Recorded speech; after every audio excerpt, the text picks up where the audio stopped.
Kuki Shinobu. What can she do? Well, that's what we're gonna find out in today's video. Hey, what's up guys? Space Edge here, welcome back to some more Genshin Impact. And today we're going to be testing out Kuki Shinobu and many various builds on her. I'm making this as sort of a guide somewhat, and also as a build showcase for each of my builds for Kuki Shinobu, because I got plenty of them to show off right here. And yeah, we're going to be testing Kuki Shinobu with different artifact sets, different weapons, different team comps, and everything of the sort. So yeah, I guess without further ado, let's just hop right in. Now for those of you who don't know what Kuki Shinobu's talents do, the normal attack is pretty basic. It does 4 strikes like this, and the 3rd strike is pretty sick. I think it's like AoE, but overall, you're not really going to be using her normal attack all that often, unless you're really dedicated to doing so. Her skill, Sanctifying Ring, pretty much sacrifices a portion of your HP to heal the current character.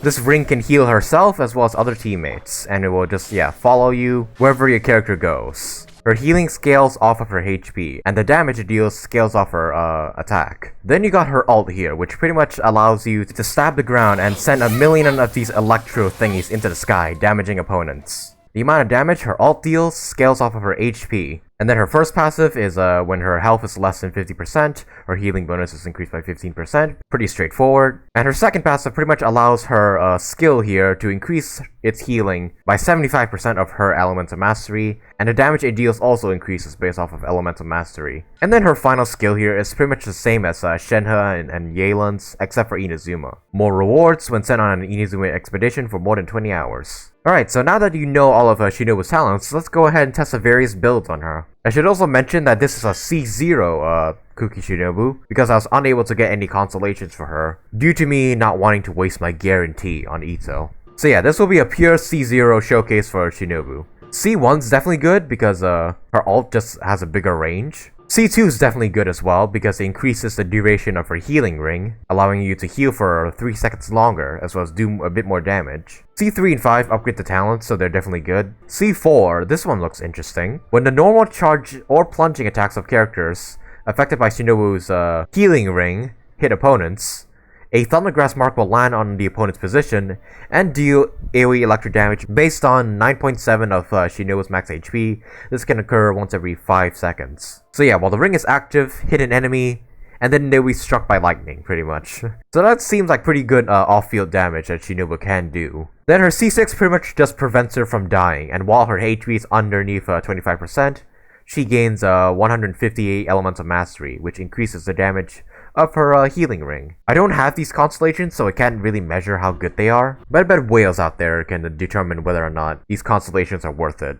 As for her talents, I feel like everyone should focus on her Sanctifying Ring, as it just provides the most amount of healing, and healing's pretty much her main role in all this. Then after leveling up her Sanctifying Ring, you can go for ults if you wanted to do a good amount of damage. And then I would just not recommend leveling up her auto attacks unless you really want to. I've got quite a few weapons I can try on her. Maybe an Inazuma could be pretty good if you want to keep her ult up at all times. There's obviously like the crit rate, crit damage weapons if you want her to make her do damage. Sack Sword could be good on her because if you want to refresh her skill like immediately. Lion's Roar could be good if you want to just do damage with her. Pavonius Sword can be pretty good if you want to generate particles of her and also get a good amount of energy recharge. Then you also have Festering Desire, which has a good amount of energy recharge and also increases her skill damage and also its crit rate. Then you have the Jade Cutter, which increases her HP by 20% as well as a good amount of crit rates. But maybe I'll use this later when I try to make Shinobu DPS. But for now, we're going to stick with these base weapons for now.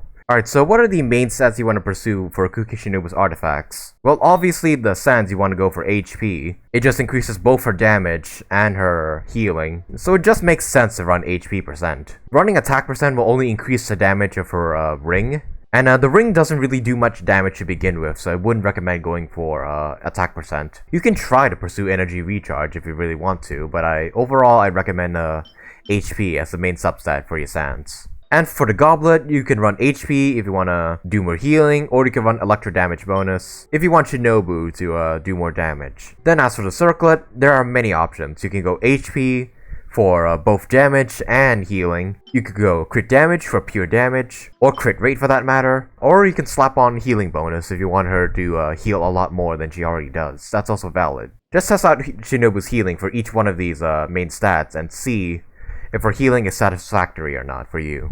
It's also worth mentioning that Shinobu's ult here uses 60 energy, so you do need to slap a bit of energy recharge on her. If you want to keep using her ult, that is. Unless you have someone like Raiden Shogun on your team, then otherwise, you can run less energy recharge on her. This is my current build that I'm working with right now, 4-piece Tenacity of the Millilith. It works really well for her because her skill hits every 1.5 seconds, and for the Millilith, you need to hit once every 3 seconds in order to keep the buff up.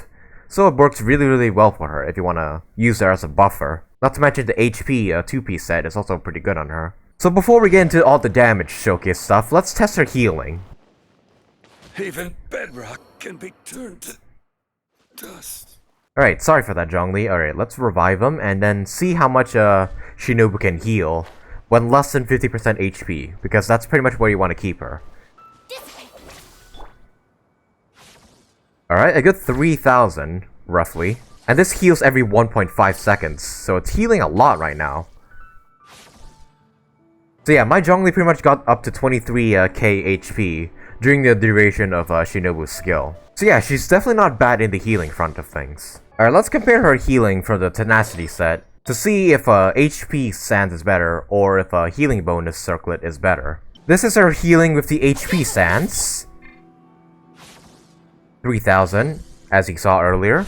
And here's her with a healing bonus Sands. I mean circlet, sorry. Yeah, 3,500, so 500 more HP per heal. So yeah, it's kind of as I said. HP if you want to do some good healing as well as good damage. Then healing bonus circlet if you want to focus solely on healing. Alright, but what if you don't have a full 4-piece Tenacity set? What other sets can you run? I'm thinking she could be pretty decent using the Clam set actually, because it boosts her healing as well as gives her more off-field damage that she can do. Alright, let's start her healing with the 4-piece Clam set. 4,000 per tick. That's pretty good. And look at that, 7,000 on the bubble. 10,000 on the bubble, wow. That's pretty good. Although that was with Zhongli's shield up, so let's test that on an enemy without the Zhongli shield up. Yep. Roughly 4,000 per tick, and then 10,000 on the bubble explosion. Excellent. Obviously, she heals less when her HP is above 50%, but as long as you keep her under 50% HP, she'll heal for a lot, as well as do a good amount of bubble damage. Or if you want to just solely focus on her healing, you could go 2-piece Ocean Dew Clam, then 2-piece Maiden Beloved. So yeah, those are the 2 artifact stacks I can recommend to you guys if you want to run Shinobu as a good healer support. Ocean Dew Clam and Tenacity of the Millilith. In fact, since Shinobu is like the first Electro healer, you can pretty much run her in any teams that require an Electro healer. For example, here, the Mono Electro team. Perhaps you can run her in an Electro Charge team as well. But I think one of the best examples is that she can run really well in a Eula team. And it'll pretty much allow Eula to be a bit more offensive. Because most people use Diona as Eula's healer. But other than healing and shielding and batterying Eula, she really doesn't provide much damage for the team. So that's where Shinobu comes in handy. So pretty much you can run like Eula, a more offensive cry support like Rosaria, then put Shinobu in there for Superconduct, and maybe one more buffer for Eula, like Bennett or something in your team. Because Shinobu will be constantly applying Electro to the enemies, and constantly supplying you with Superconduct. Not to mention healing your Eula, so I think, yeah, Kuki Shinobu could be a really good support for a Eula team. Alright, now that we covered most of her support builds in this video, now I'm gonna do something crazy and try to make her a damage dealer. So what we'll do first is give her the Jade Cutter, because both the HP increase and the crit rate is going to be really helpful in her. Okay, so here's the DPS build we got for her. 71 crit rate, 140 crit damage, and 40,000 HP. We're going to see if we can get a really high amount of damage with her burst here. And the set I'm running is 2-piece Thundering Fury, 2-piece Tenacity. Actually, we'll change this HP circle to the crit damage circle just so we can have a bit more damage here. And now it's 68 to 180. That's a bit better in my opinion. Let's go to our friend Godo Masanori here and test this damage on her. By the way, I do not recommend this damage build for her at all. I think she's solely built to be a healer, and just a healer. So I'm healing right now with Shinobu, and she's still doing a pretty good amount of healing, around 3k. So this build, while not be viable, it's still a valid option. I should mention that I'm using a HP Goblet instead of an Electro damage bonus one, because I'm using the Sands as the off piece, because I can't get a good HP stands for the Tenacity set, or a good HP stands for the Thundering Fury set. And then also I cannot find a good electro damage bonus goblet for the Tenacity set, so this will have to do. Just an HP goblet instead of an electro damage bonus one. Alright, so let's build a team surrounding Shinobu. Shinobu herself is obviously going to be in the team. Kazuha is going to be here so she can boost Shinobu's electro damage bonus. Now, one thing to consider when trying to build Shinobu as a DPS, do not include Bennett, because Bennett does not help boost the damage of her ult. It only boosts the damage of her skill ring, but her ring does not do much damage to begin with. For Kudra, while her C6 can increase Shinobu's crit damage by 60%, her attack buff will not carry over to Shinobu's ult at all. So, while C6 Sarah can be good to boost the crit damage of Shinobu, I really would not recommend her. So instead we're going to bring in Mona, just because she can increase the damage of her ult, without needing to buff attack or anything like that. Then we're also going to bring in good old Zhongli, because she can reduce the electro resistance of the enemies. Alright, now let's test Kuki Shinobu's biggest damage with her ult against Masanori. So her ultimate is not like one big strike, it's like multiple small strikes, like yeah. Each strike is like 6.1 of her max HP at a level 9 of her talent. And the duration is longer if she's under 50% HP. Alright, so let's do this. Zhongli, Shinobu, Kazuha, Mona. Burst the bubble, then ult. 8k, 8k, 8k, 2k. Oh wow, that's a lot of damage. I need to calculate myself, like how much damage was that in total. Can someone count for me how many times her ult hits, just so I can calculate her total damage?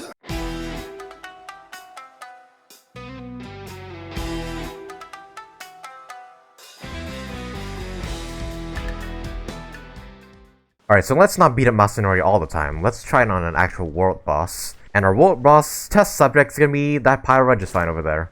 Shield, Kazuha Swirl, Mona, then Shinobu. 8,000, 8,000, 8,000, 8,000, and we just melted the Registfind. Yeah, I just saw a bunch of 8,000s there. But it seems to be pretty good though. Imagine she hit like 10k per hit. That would do like a lot of damage. I'm still working on a DPS Shinobu showcase, but that's kind of like the best I have right now. Maybe I'll try a full-on DPS showcase of Shinobu in a separate video, once I actually get a good HP stance for the Tenacity set. And for you guys who are curious, this is her damage without any of the buffs at all. A bunch of 3Ks, which is pretty good, until the enemy flies out of the ring. But overall, it doesn't seem like she's very good at like doing damage with her ult. It's more just there to like apply Electro really quickly. So would I recommend to build her as a damage dealer? No. Am I gonna try it anyways? Yes. So yeah, look forward to a future video where I finally get a good damage dealer set for Shinobu. One more time for the big run. 8,000, 8,000, 8,000, 8,000, and it just melts them. That's like kind of the best damage dealing Shinobu I can do right now. I'm gonna strive for more in a future video, just you wait. Overall, I say she's a good healer, and she can fit into pretty much any team, but there are specific teams which really want her, like a Eula team comp for example. So yeah, overall I say Kuki Shinobu is definitely a good character, but she's definitely not like a must pull or anything like that. So yeah, if you're iffy of whether or not you should pull for Kuki Shinobu or not, I say only pull for her if you also want Itto. If not, just wait for her to be on a different banner. But yeah, there you have it guys, that about does it for my showcase of C0 Kuki Shinobu. As to recap, her best sets, in my opinion, are 4-piece Tenacity, 4-piece Ocean Dew Clam, or 4-piece Thundering Fury if you want to just keep her skill up at all times. You could also go 2-piece Thundering Fury, 2-piece Tenacity, if you want to focus solely on her damage. And I'm sure there's a bunch of other sets out there that just flew over my mind, so leave a comment down below. Let me know if I missed anything of what sets or what weapons she could have used to make herself a bit better. But yeah, there you have it ladies and gentlemen, my Kuki Shinobu review and showcase. This is kind of like my first time doing these character reviews and whatnot. So yeah, please share your criticisms in the comments down below if I could improve on anything.